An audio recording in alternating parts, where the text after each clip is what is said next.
Mr. Speaker, I rise today to inform the Honorable House of the results of the public consultation on single-use plastics that was conducted during the autumn of 2021.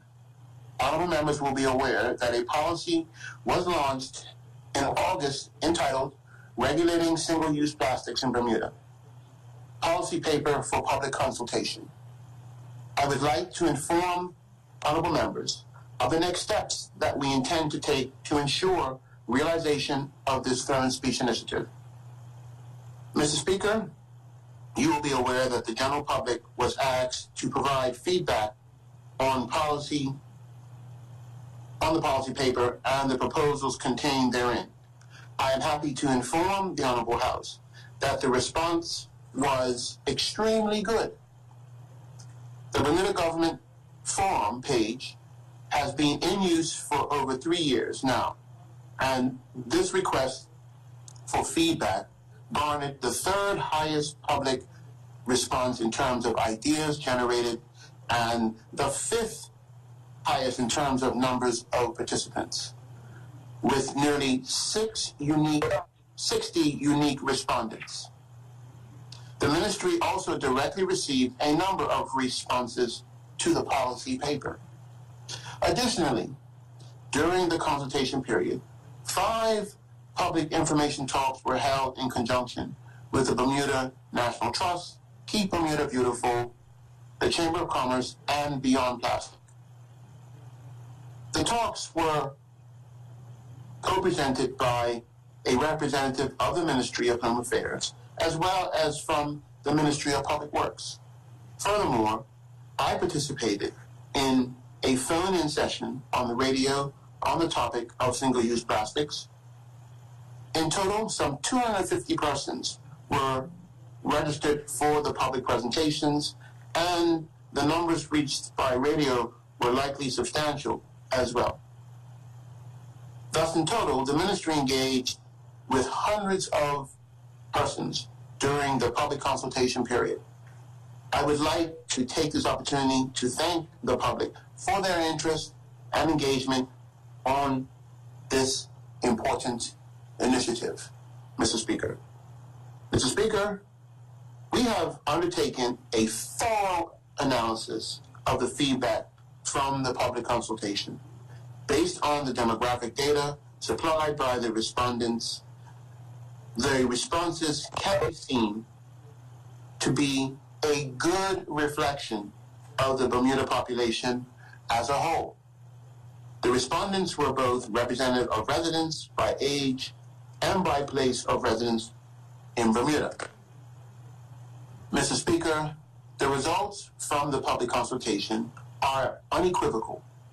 A large majority, some 3/4 of all respondents, were supportive of the policy to regulate the use of single-use plastics. The small majority of the remaining quarter of respondents were evenly split between either expressing a neutral or mixed message or expressing an unsupportive stance towards the policy. Mr. Speaker, notwithstanding the very favorable public view of the policy paper, the results were thematically analyzed to give us an understanding of not only of how and why there was support for the policy, but also where there may be challenges or misgivings. The results showed that the themes that emerged from the feedback were either problem-oriented or solution-oriented. Mr. Speaker, given the overwhelming support for the policy, not surprisingly, the majority of themes in the feedback were solution-oriented. These responses offered ideas on how Bermuda retailers can better do business in order to reduce the need for single-use plastics. Such suggestions included, but not limited to, bring your own containers, offer discounts for recycling, and returning containers. It should be noted that many businesses are already adopting these approaches, and I have no doubt that many more will do so. Other responses stressed the need for ensuring that the changes we make are sustainable and do not have negative unintended consequences of also being harmful for the environment. For example, Mr. Speaker, many containers that were now being made and used as alternatives to plastic are labeled, I quote, compostable, which might lead one to think this is good for the environment. However, many of these items are only compostable in an industrial composter, which is a large and expensive facility and something that we do not have and are unlikely to have in Bermuda. Yet, other solution-oriented comments stress the importance of highlighting, amongst other things, the health risks associated with plastics, as well as the hidden costs in the production and use of single-use plastics. Some other solution-oriented comments included highlighting the need to continue to collaborate, the desire for Bermuda to lead the way in eliminating single-use plastics, and the potential for promoting sustainable tourism. Additionally, respondents called on the Bermuda government to lead by banning single-use plastics within the public service. I am pleased to say that the Office of Project Management and Procurement has already started on developing this policy.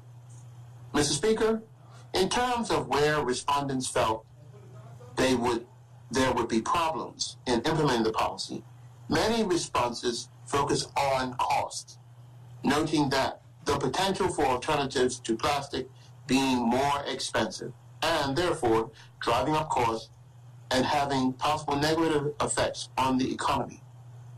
The COVID-19 pandemic has disrupted supply chains and made sourcing products generally more difficult.